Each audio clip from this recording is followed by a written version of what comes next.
Ever wonder what sets the winners apart from the losers? And what does it really take to be a winner? My name is Federico, and I'm a young, successful entrepreneur passionate about sports, real estate, mindset, and business. If you are just like me, then the Winning Ways podcast is meant for you. Yo, welcome back to Winning Ways with Fred. My name is Federico, and I am your host. Guys, special show for you guys today. Heavy note-taking day. The gentleman I have here is going to blow your mind. He has multiple seven-figure businesses. He owns over 40 rentals in real estate, and he's growing every year. Now, before we get this going, guys, please, I don't run ads on this show. I find them annoying personally when I'm listening to a podcast and have to be interrupted by ads. So all I ask is for you to share this. This was one you're definitely going to want to share. I guarantee that. So without further ado, let me introduce my guest. Ryan, how are you, man? I'm doing great. Thanks for having me. Excited to share some value with your listeners during this tumultuous time and really a high level of uncertainty right now going on. You nailed it right there, uncertainty. But I mean, there's always winning habits and winning ways that could get you through this. And I think one thing that you mentioned a lot, it's 90% mindset at the end of the day. So let's get it started with how you got started in real estate, building all these businesses. From your story that I read, you were an engineer first, and then you transitioned to the entrepreneurial life. So can you walk us through that? Yeah, sure. I think a lot of people think that being an entrepreneur is something you're born with, but it's not. I think nature plays less of a role than nurture does. Like, I think you can ultimately form into the person that you want to be and build those skills to achieve that. So for me, I grew up, the corporate route. I went to college. I got a great engineering degree, worked for a big corporation. I got laid off, and then I jumped into the semiconductor industry. I had a great gig. Like, I was traveling around the world, working nonstop. I was getting compensated really well, like making well over 6 figures a year. But at the same time, I really wasn't living the life I wanted to live. Like, I was on someone else's clock. I was trading time for money. I wasn't feeling satisfied. I wasn't making my own choices. So I started getting that entrepreneurial itch, and it starts slow. Like, I started getting some ideas of like, okay, maybe I should open a window washing business, or maybe I should get some ATMs, or maybe, and that's when your curiosity starts building up. That's the first sign, like, you need education. So I found, I was looking into all these different things, and then I stumbled on real estate as well. So I was looking for a way. At the time, I had traveled for 3 or 4 years internationally. I was looking for a way to get some passive income to start working my way out of this job. And one thing that kept popping up was real estate. So that's how I eventually started. I read Rich Dad, Poor Dad, like many people do. And I started really getting hooked to the idea of creating passive income for myself. I hear you, man. That's, it takes a winner, and it takes courage too, because you had a good gig going on, right? You just said you were traveling the world, you had a good job, making good money, but yeah, you were like, I'm not fulfilled with this, right? I want something bigger in life, and you took that step to get into real estate. Now, when you got into real estate and started building all these businesses, how was the process? How was the beginning of it? Slow, lots of failure, lots of self-doubt. Like, I think social media can be a dangerous thing. You see a lot of people that seem like overnight successes. Like, you look at some of the bigger, I guess, active members of social media in my space are like Ryan Pineda, Alex Hermosi. Yeah. Some of these guys that seem like, oh, wow, in the last year, they've really blown up. That's what everyone thinks. But there are years and years and years and hundreds, thousands of hours put into mastering their craft and developing skills and failing before they got to that point.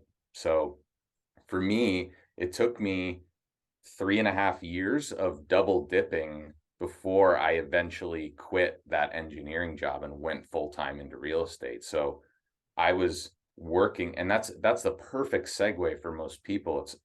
There's not a lot of risk involved. You're only really, all it costs you is your time. You're Yeah. spending time educating yourself. You're spending time taking action, making calls, forming relationships. Um, you really have to, when you're getting started, you really have to have this macro view of, this is going to take some time. I'm okay with that. It's not going to happen overnight. It's not going to happen in 3, 6 months. I'm not just going to fold when things get hard or I feel a little uncomfortable. I'm going to push through that, and I'm just going to make a little bit of momentum and daily consistent action. And that's going to build up, build up, build up over time to help me get to my ultimate goal. Nice, man. Yeah, yeah. You know, Hormozy talks about that a lot. He's like, how you need to have at a minimum a 5 to 10 year plan. Minimum. It could Yeah. be more, right? And you're right, man. A lot of people, especially my generation, we want things quick. We want the instant gratification. And it takes for you gotta get into business, or you gotta live, experience life for you to build the mindset you're talking about to not want it right away, right? Now, when you started off, did you have a mentor, or did you join a mastermind that helped you start achieving these goals? I actually didn't right away. I think that that's where a lot of people go wrong, is Okay. they look for sort of the easy button Okay. right away. Like in your first few years, you should just be taking action and fumbling your way forward and failing on a small scale. Like, you don't want to fail huge. You don't want to get a 100-unit apartment complex under contract when you have no idea what you're doing. Yeah. But you also, what I mean by that is, you don't want to spend your hard-earned dollars on a coach or a mastermind to teach you the basics. Like, how do I analyze a deal, or Mm. where do I find a deal, or what do I say to people? Like, all that stuff can be found in podcasts, on YouTube, um, for free. Yeah. And so your first few years, you should be spending time educating yourself and then taking action to develop those kind of skills. Save that money for your marketing budget. Save that money for creating your brand, for getting leads, for doing an online campaign, or doing pay-per-click, or whatever your form of advertising is. Save your money for that, because when you're getting started, you just need leads. You need opportunities to make revenue. You need to be spending your time on revenue generating activities. So what you really want is, you want to establish that foundation of where, okay, I get it. I'm performing daily action. Now I can see the potential of this. I have a proven business model. I'm ready for a coach or a mentor to take me to that next level, to take me from a solopreneur into a fully operating business that is a well-oiled machine, with or without me. So that's when you really want the coaching or mentorship. Okay. That's a great answer. When did you start in real estate? How many years ago? Only 6 years ago. Wow. Wow, man. Yeah. Congratulations. That's a lot of success in 6 years. No, so when you started, you're saying you fumbled forward, right? Now you have over 40 rentals. When you started off, how did that look like? And how'd you get to this point where you have 40 rentals and you have a lot more being built? Sure. Uh, started me and a buddy from college just went in 50-50 on a single family rental property.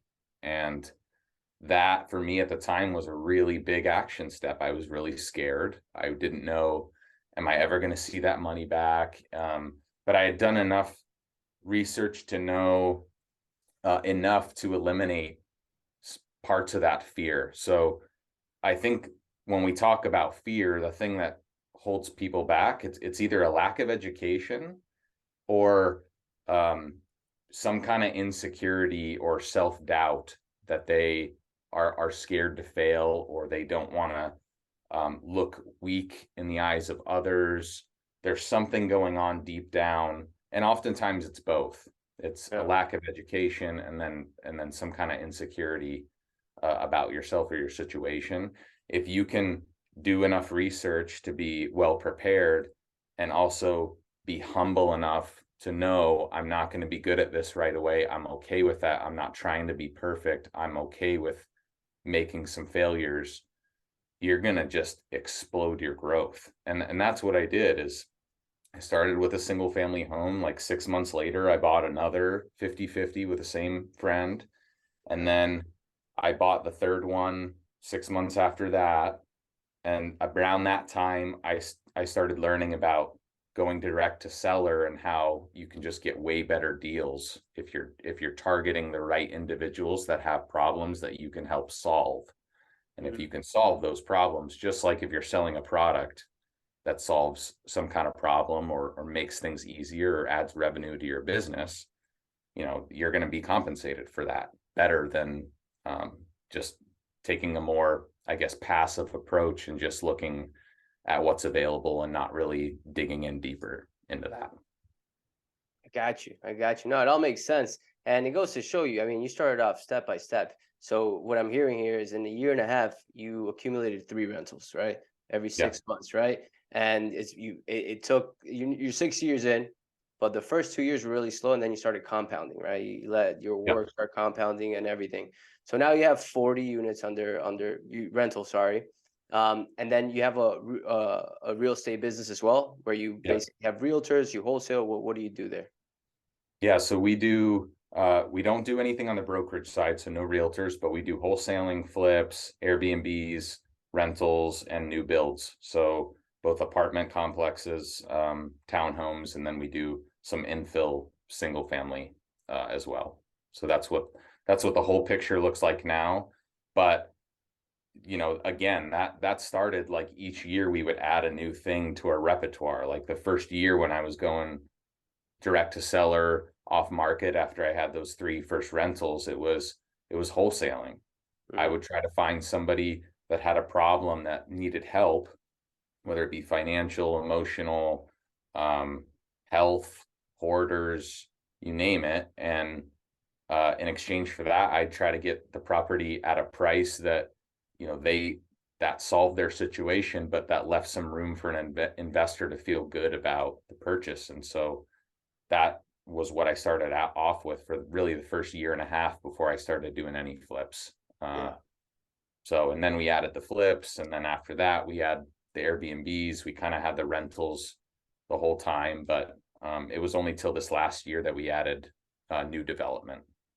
that's awesome, man. That's awesome. At least it shows that you guys are expanding, growing each year, and looking to add new things, right? At the end of the day, I feel like you start in real estate, but at least for me, right? I'm in real estate too.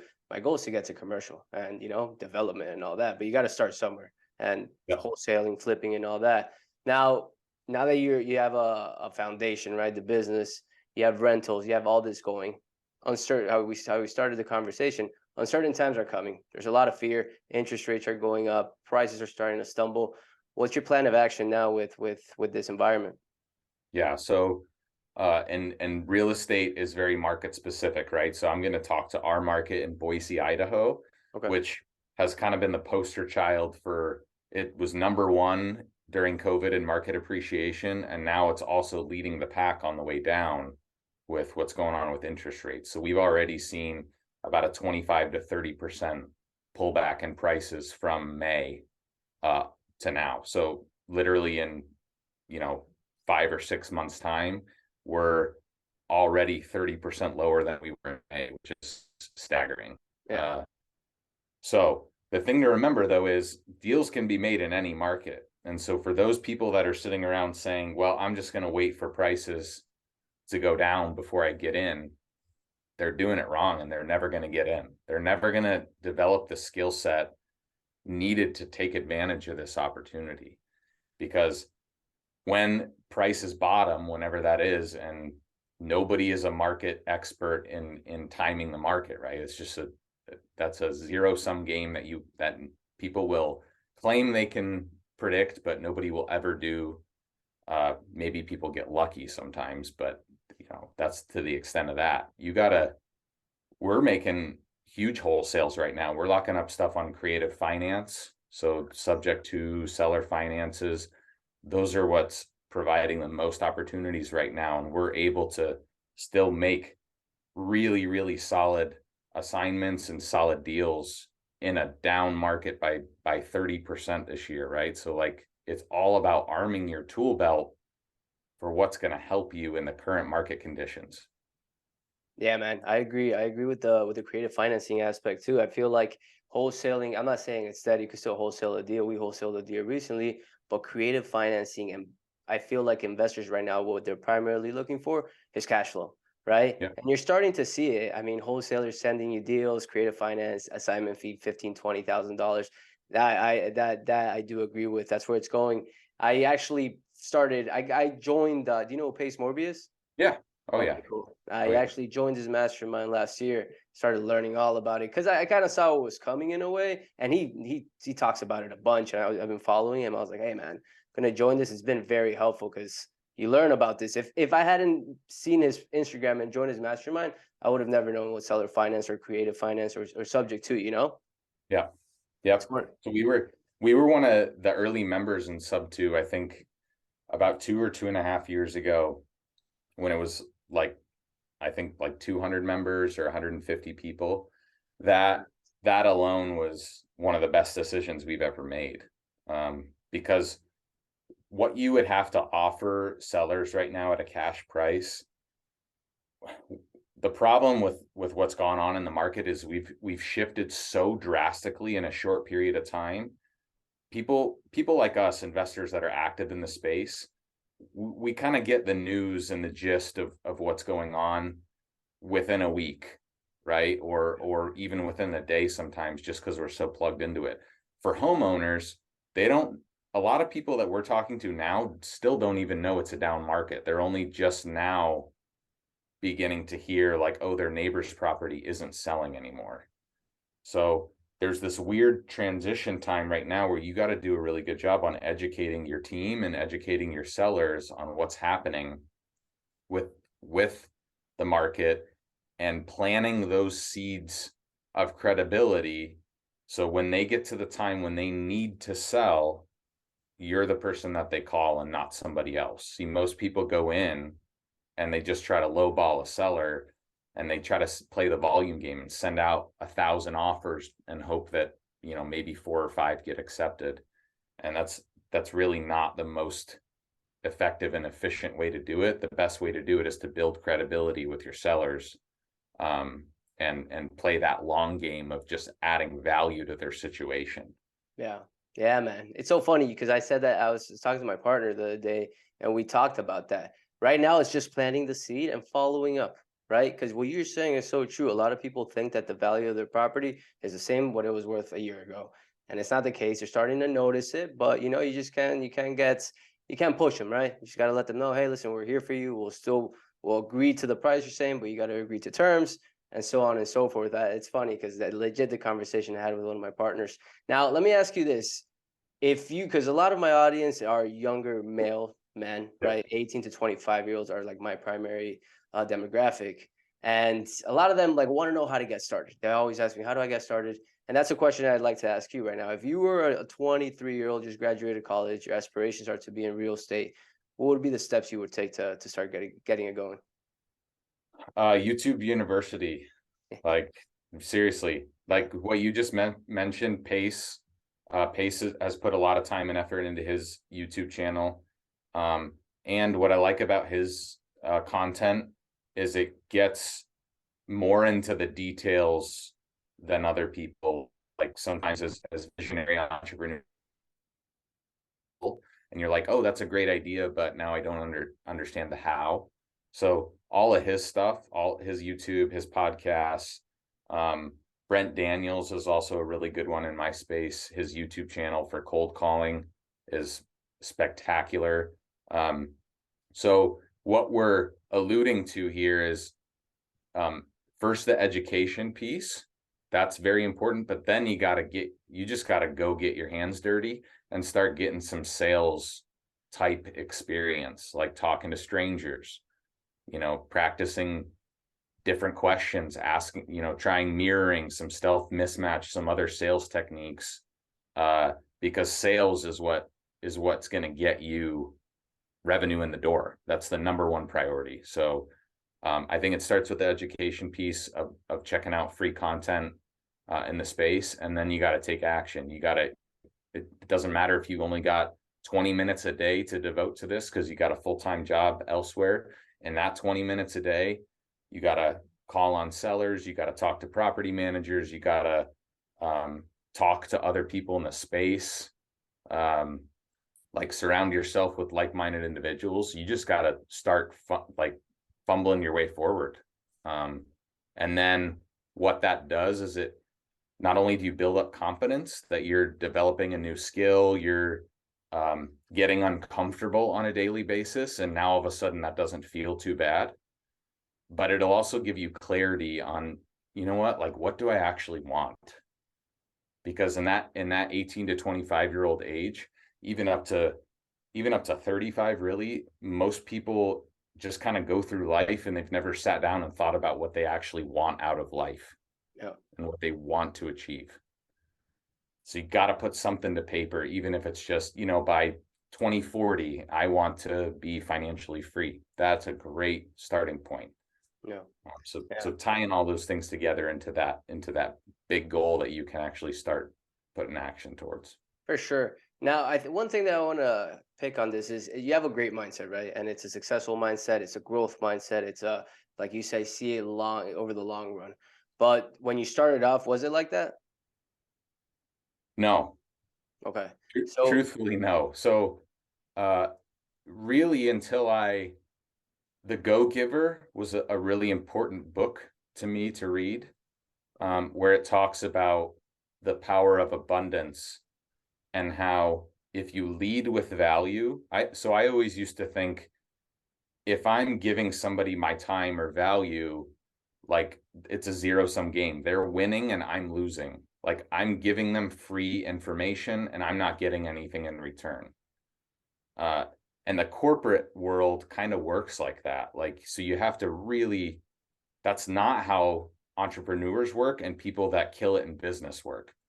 They give value and then know that it might not be today, it might not be next week, it might be 5 years from now, but that leading with value will 10x whatever exchange you could make today then.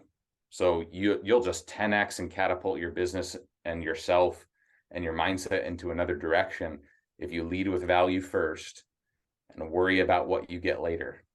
And that's a really, really hard thing for people to truly adapt and truly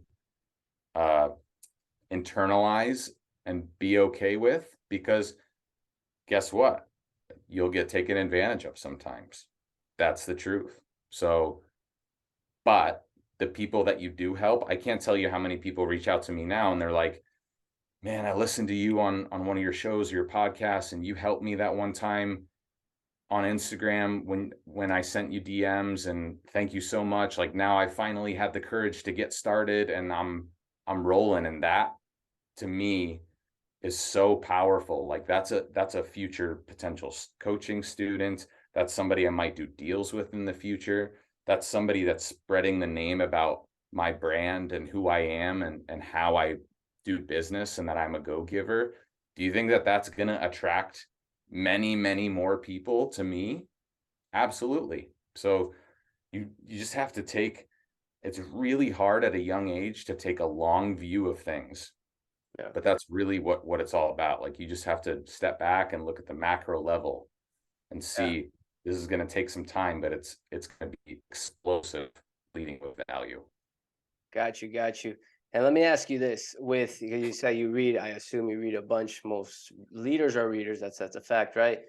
When you shifted this mindset, because starting off, I don't know how you started off, but most people start off without money. They're trying to make ends meet. They're trying to build wealth. They're trying to feed their families, trying to do all that. It's really hard to think that way when you're in kind of survival mode, right? In your case, was there a point where it's like, all right, I've made X amount of money, right? I don't feel fulfilled. I got to shift this mindset to providing value and try to grow. Or how did that fork in the road come about? Yeah, you gotta be at a point of stability in your life, right? So you gotta, if that's the case, like, you gotta focus on you first and get to that point of stability where you feel like, now I feel comfortable enough in my own skin. So whether that can be spiritual, that can be emotional, that can be with your family, a therapist, a dad that wasn't around, whatever your situation is, like it starts with dealing with you first. And then you got to get yourself in a position of some kind of financial nest egg where you're like, I have enough in savings to make it, 3 to 6 months of living expenses. Hmm. And that could take someone 5 years to get to, or that could take someone 6 months to get to. But when you combine those two things, your foundation for really going all into this, like you will be fully committed. You will not, like, failure is just part of going forward. You're never going to give up. You Yeah. you can't not succeed because you don't give up. And it starts with having that stable foundation. So if some of your listeners are in that very beginning step, um, I think it starts with taking a really hard look in the mirror. Like, what are my flaws? Like, what am I good at? But what are my flaws? And um, how can I come to terms with those? Like, for me, I'm really impatient. So with my team and stuff like that, I have to constantly check myself. Like, Ryan, your impatience is, like, with my wife, with my family, like, it's just one of my flaws. Because you're a So I have to, go-getter. yeah, but I have to be okay with being imperfect. Like, I have to give myself the grace, like, you know what, I'm flawed. That's okay.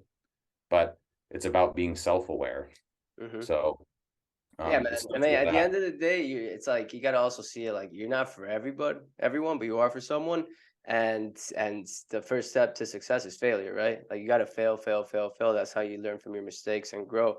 I definitely agree with you. Now, you made a point that in order for you to start off, right, you gotta kind of know where you're going. What's your goal in life? What's your main goal? So I want to ask you that. What's your main purpose? What's your big goal in life? Um, you know what? My purpose is to be able to live anywhere in the world we want and be financially free and not have to worry about money ever again. Yeah. And we like to travel a ton. We like to take really cool vacations. Um, and then kind of shift from the money part of it to more of what can I impact? Yeah.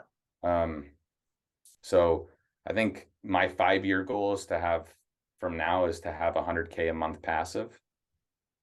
We've built up enough of a machine to have enough active income now where it'd be great to match that or even exceed that, or in passive, which takes a long time. So I think 5 years is a pretty aggressive goal for that. But what's crazy is we overestimate what we can achieve in 1 year and underestimate what we can achieve in five. Yeah. So, you know, like, and something really powerful for your audience too. At the end of every year, I write down my goals for the next year. And when I first started, I was setting them too low. And Okay. I'd look back on the previous year and I'd be like, oh, wow, like I killed it. I did way more than I thought I could do. And what I realized is the limit of what I could do was I was just placing on myself, because the people that I was surrounded by, they were working in the corporate world and they were going to retire when they're 65, and they just didn't get it. And Yeah. that was rubbing off on me, and that was limiting what I thought I could do. So, I think surrounding yourself with like-minded individuals, um, super, super important to have that sense of community, or somebody at least that you can talk to, um, that thinks differently. Yeah, yeah, yeah, man. I'm in that process right now. I'm a go-getter. I'm up and coming at the same time trying to build, right? Build, build, build. I think one of the problems that I've encountered a bunch is my network. They're not all on the same page. I still have a lot of the friends that I grew up with, and that's how it goes. Some people don't want to grow as much as you do, but at the same time, if they don't want to grow as much as you do, I'm not saying stop being friends with them, but you got to find people that are on the same page as you. That's where I'm at. In your case, were you in those shoes too? Did you have friends that weren't trying to grow as much, and you had to kind of find a new set of network and people that kind of helped you fulfill your dreams? Absolutely. Yeah. It's different stages of life, right? I mean, you know, you don't, the same people. that got you to one point, or that you've had relationships with to one point, are not going to be the same people that get you to somewhere else. People's, which is totally fine. Like, people's Yeah. have different wants and desires and different paths, and it just requires another, really a phase change of who you're hanging out with and who you're talking to and who you're interacting with on a daily basis. A big thing that helped me with that is on social media. I used to follow people that I didn't align with. I didn't like a bunch of junk accounts that just consume my bandwidth and time. And like that's an easy win that someone can do, is just look at my social media account.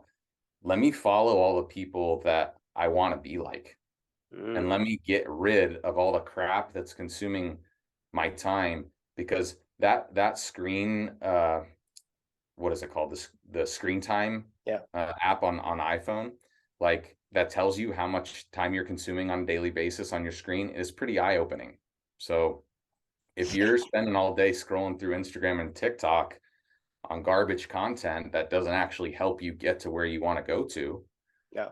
then that is going to be part of that. You gotta just, that's an easy way that you can purge all that crap and then put in the stuff that you want to see and follow, and that has a huge impact, that alone.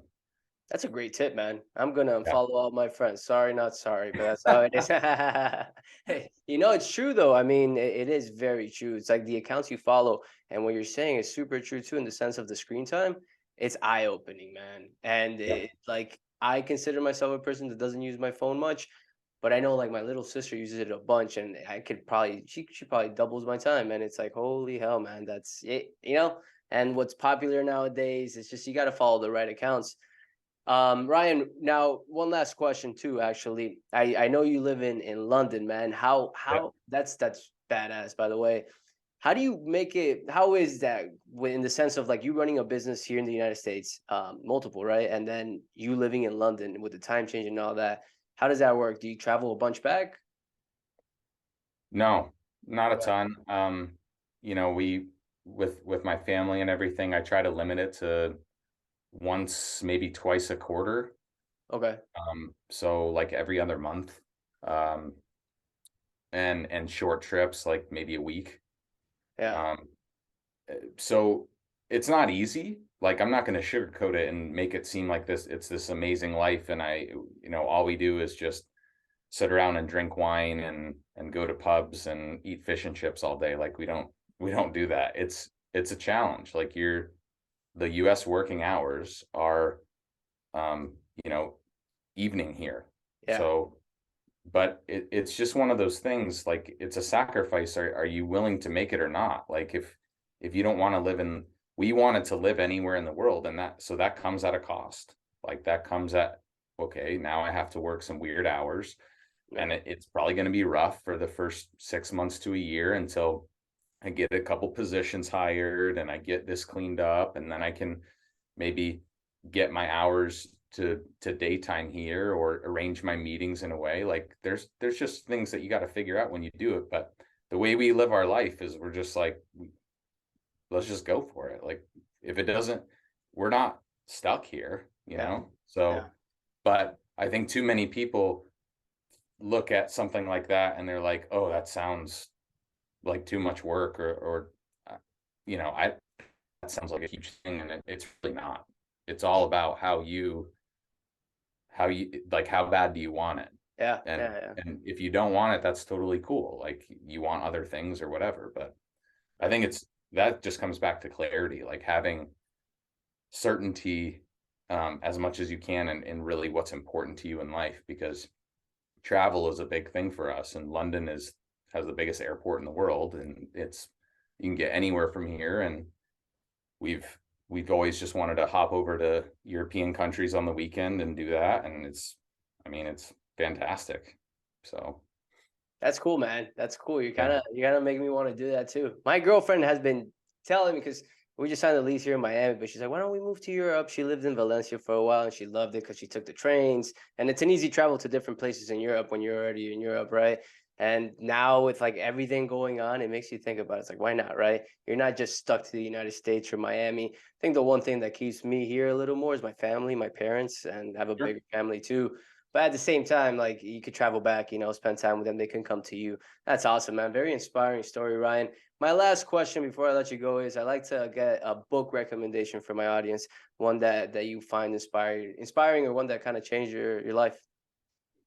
I'm I don't know if it's been mentioned on your show before, probably Rich Dad Poor Dad. Absolutely. Like that'll really get you converting your I have these weird thoughts about entrepreneurship, but I can't really put them into words. Yeah. That book will do it for you. And then the one thing, is probably my all-time favorite. That's about focus, because if you're an entrepreneur, you're gonna have shiny object syndrome. Like there's so many options of things to do. You gotta focus and you gotta pick one and go all in on one before you do the next one. And you're gonna be tempted along the way. I've done this many times myself, which is why it's my favorite book. You're going to be tempted to try to build multiple bridges at once. And what's going to happen is if you try to build 5 bridges at once, none of them are going to get built. So you got to pick whatever your one thing is, and whether that's on a task basis or like, what am I going to do today? Like you got to pick your one thing and you got to just go for that until you master it. And then you can pick a next one thing. Awesome. Yeah. Awesome. I selfishly asked that too because I like to know what my different audiences like, right? Rich Dad Poor Dad, yes. A lot of people say that. Phenomenal book. If you haven't read that already, definitely read that. Now I'm gonna buy the one thing. Ryan, man, what's your social media website for my audience to find you? Yeah, it's at Weimer Investments on Instagram. So shoot me a message on there. If you have any questions, I'm happy to help.